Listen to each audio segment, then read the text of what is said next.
bombastic side-eye, criminal offensive side-eye.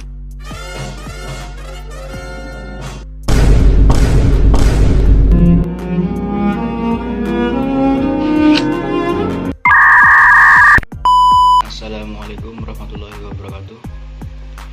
Pada kesempatan ini saya Ahmad Saiful Fuadi akan membahas topik penting dan mendalam terkait sistem pendidikan tinggi di Indonesia, yaitu dampak ekonomi dan sosial dari uang kuliah tinggi atau UKT. Dengan pertumbuhan populasi dan potensi demografi yang besar, tantangan dalam pendidikan tinggi merupakan salah satu fokus utama kita. Uang kuliah tinggi adalah kebijakan untuk menyederhanakan struktur biaya pendidikan di perguruan tinggi. Namun, kebijakan ini sering menghadapi kritik karena besarnya biaya yang harus dibayar oleh mahasiswa. Beberapa perguruan tinggi menetapkan UKT yang tinggi yang berdampak besar pada akses dan kualitas pendidikan.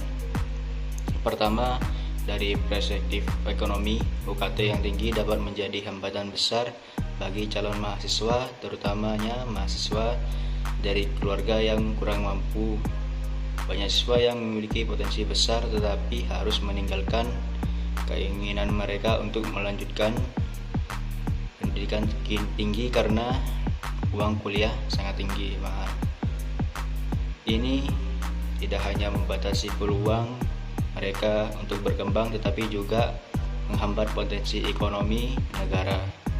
Jika hanya sedikit orang yang dapat mengakses pendidikan tinggi, inovasi dan pertumbuhan ekonomi akan terpengaruh. Kedua, dampak sosial dari UKT yang tinggi juga sangat signifikan. Pendidikan tinggi adalah kunci mobilitas sosial. Dengan biaya yang tinggi, akses pendidikan menjadi tidak merata dan memperburuk kesenjangan sosial. Mereka dari latar belakang ekonomi yang kurang mampu cenderung tidak memiliki kesempatan yang sama dengan mereka yang lebih kaya. Ini dapat memperburuk ketidaksetaraan sosial dan mengurangi kesetaraan peluang di masyarakat.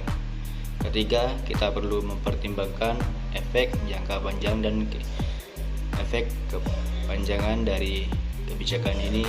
Jika biaya pendidikan tinggi sangat mahal, ini dapat mempengaruhi pandangan generasi muda terhadap pendidikan. Alih-alih melihat pendidikan sebagai investasi masa depan, banyak yang mungkin menganggapnya sebagai beban finansial yang tidak terjangkau. Hal ini bisa mengurangi motivasi untuk mengejar pendidikan tinggi dan mempengaruhi kualitas sumber daya manusia di masa depan. Keempat, kita juga perlu mencari solusi alternatif. Pemerintahan dan institusi pendidikan tinggi harus mencari cara untuk mengurangi beban biaya tanpa pengorbanan kualitas pendidikan. Misalnya, 1. Subsidi, 2. Beasiswa, 3. Model pembayaran yang lebih fleksibel bisa membantu mengatasi masalah ini dan membuat pendidikan tinggi lebih terjangkau. Selain itu, keterlibatan sektor swasta dan kolaborasi antara pemerintah, lembaga pendidikan, dan masyarakat sangat penting dalam menciptakan sistem pendidikan yang lebih adil dan merata. Sekian dari saya. Wassalamualaikum warahmatullahi wabarakatuh.